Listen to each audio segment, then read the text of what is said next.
Hey, hey, hey! What's going on? Another edition of Breaking the Huddle. I am Joel Klatt. This is sponsored by Dr. Pepper at every home gate and tailgate. It is the one that fans crave. Pack show coming up for you, and as always, we're going to get started right here on my new top 10 this week. Let's get into it because there was a lot of shakeups after all the upsets in college football a week ago. And what a week it was, right? All those teams going down, close ball games.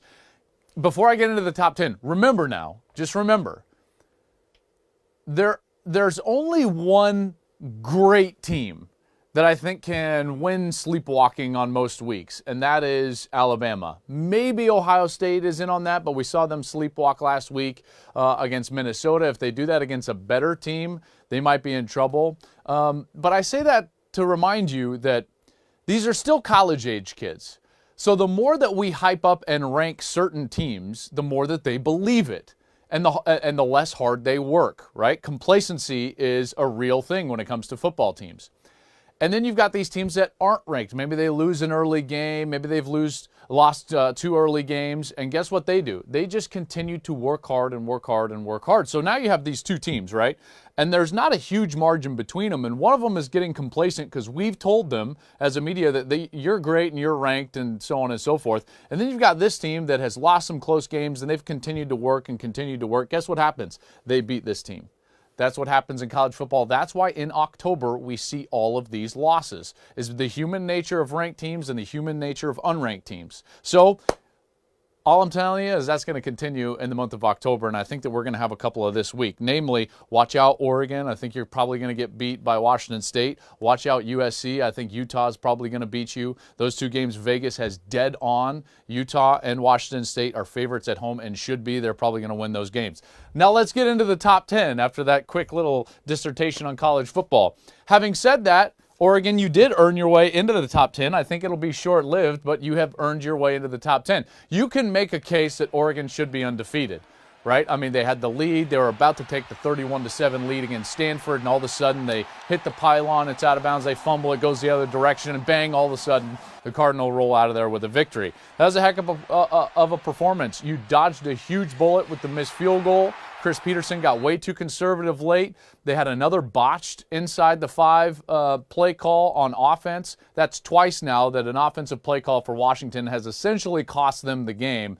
They tried a little wildcat offense, zone read inside the 5. You got one of the most experienced quarterbacks in Jake Browning in college football. Remember against Auburn, it was the option play with Browning, the speed option out of the gun. So you got to do something. Chris Peterson should be squarely in the crosshairs if I'm a Washington fan because they were not as prepared as they should have been, and the coaching mistakes have been bad this season. Coaching lost them a game against Auburn, and I thought getting conservative at the end of the game, as well as the play call inside the 5, ultimately cost Washington. A lot of Washington talk to tell you Oregon is in the top 10 this week. Okay, here we go. Number 9, Georgia. Not a terrible loss, but still I think we were all surprised at the way that Georgia lost. I thought that they were going to be better than that defensively. Remember all the pieces and leadership that they're trying to replace on that defensive side. I think you start to see that snowball away from them against LSU. I was surprised with the way LSU played offensively. Georgia, you need better play out of your quarterback. Jake Fromm, you've got to play better. Not nearly what you were a year ago, in particular on third down in those big instances. If you look at his overall numbers, they're actually a tick better than they were a year ago, but not in big moments. Third down, he was one of the best passers in the sport a year ago. This year on third down, not even close. That's where he's falling short. So it's going to have to get corrected. And number 8, OU. Really interested to see what the OU defense looks like under Ruffin McNeil. Remember, he hasn't been a defensive coordinator since 2009. Now he's the interim defensive coordinator. Really interesting fact about his stint as the defensive coordinator at Texas Tech. It actually began as an interim DC as well. So he's been in this situation before where he takes over a defense mid-season. At Texas Tech, they improved on almost every single number during the course of that year. I believe it was late 2007 or 2008. So again, history in this position for Ruffin McNeil in Oklahoma. If they get any better on the defensive side. That offense is one of the best in the country. They're leading the country in yards per play. They're leading the country in points per drive. And so if their defense can get any better, namely on third down. You know, in third and short, so third and less than 4, they're dead last in the country right now in conversion rate by the opponent, 81%. That's not good. Ruffin McNeil, you got work to do. Texas is at number 7. I spoke with a lot of people down in Austin. Sam Ehlinger's injury is of little concern to me. It's a grade 1 AC joint sprain. Just to give you a sense, I've had a grade 4 and a grade 1, 4 on my right side throwing arm, 1 on my left side non-throwing arm. A grade 1 AC joint is nothing. In fact, he did it during the middle of a series, completed 2 passes after that, and when he came out because of the cut on his hand, he mentioned, hey, my shoulder hurts as well. So he's going to be fine. Trust me. They've got some great stuff that they're going to give him. And it might have been better back in the day. In fact, I'm pretty sure it was. Definitely not legal. I'm not going to tell you what I took, but it was awesome. But I think Ehlinger is going to be just fine. The defense continues to play well. Colin Johnson, by the way, average over the last 4 games, 7 catches, 97 yards, and a tug. That's a pretty good average over a 4-game period. Okay, LSU is at number 6. I get it, man. I keep waiting for LSU to fall off the wagon, if you will, and they just don't. Joe Burrow, heck of a job. You continue to play pretty well. The one game where he turned it over, they get beat. Now he doesn't turn it over. They're in the positive side of the turnover margin, +4 against Georgia. Guess what? They're good enough to go beat some people. I like what they're doing on defense. I do think they need to be careful because you have that huge emotional win against Georgia at home, and you kind of have this moment of relaxation. It's the exhale for a team, proverbially. And all of a sudden, Mississippi State rolls in. I know they've lost 2 games, but they've gotten better on offense since then. Nick Fitzgerald and that running game could be an interesting matchup. So I'm just saying, LSU, be careful. This is one of those games that if you look past Mississippi State, you might get beat. At number 5, my number 1 one-loss team is Michigan. Y'all see them Saturday night? I mean, Brozif. Are we serious with that defense? They are for real. That performance on Saturday, I think, was one of the top 3 or 4 team performances of the season, any team. Maybe even better than that. Maybe top 2 performance, any team of the season.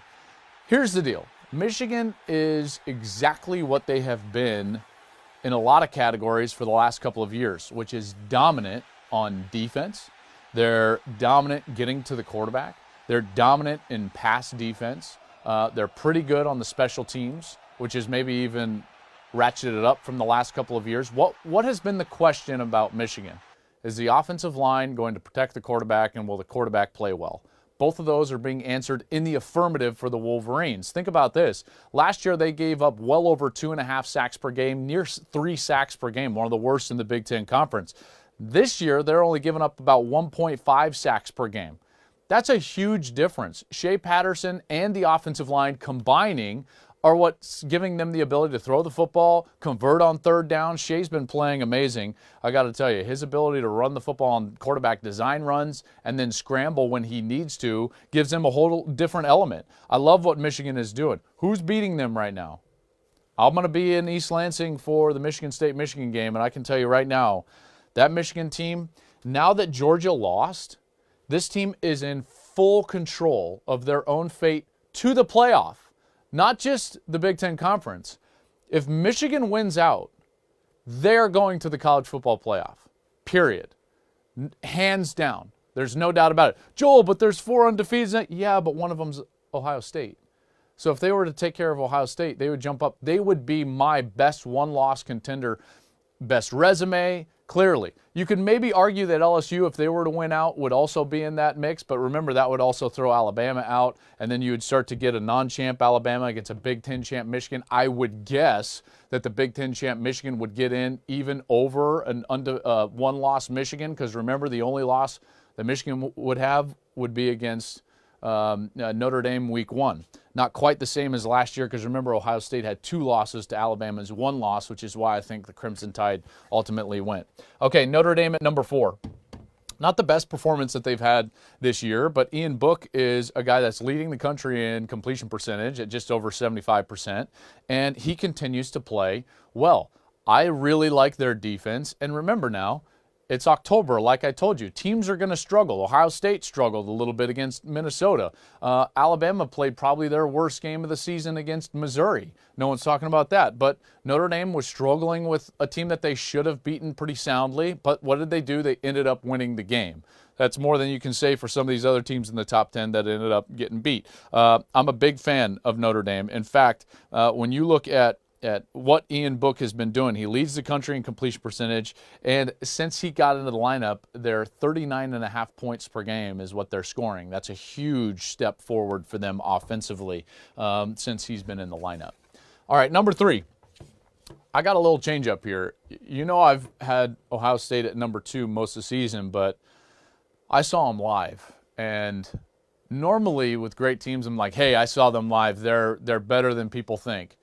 Not this case. Not this case. And I think admittedly so, speaking with their coaches. There's some serious question marks about Ohio State. One non-question mark, and is a guy that is masking right now several inefficiencies. Dwayne Haskins is unbelievably good. Accurate with the ball, quick release, strong arm, great veteran group of wide receivers that are explosive on the outside. And what does that allow them to do? Throw the ball for 400 yards. If they didn't have an elite passing game, they were going to be in a straight dogfight with Minnesota. I mean, Minnesota, candidly, sorry PJ Fleck, but I mean, that is a young team with a freshman walk-on quarterback. They have their best 2 running backs that are out. That's not a team that should be giving Ohio State trouble, in particular in Columbus, and yet their Ohio State was giving up big plays. Again, they've given up 22 plays of 30 yards or more. That's 6th worst in college football right now. 6th worst in college football. They've got to tackle better at the safety position.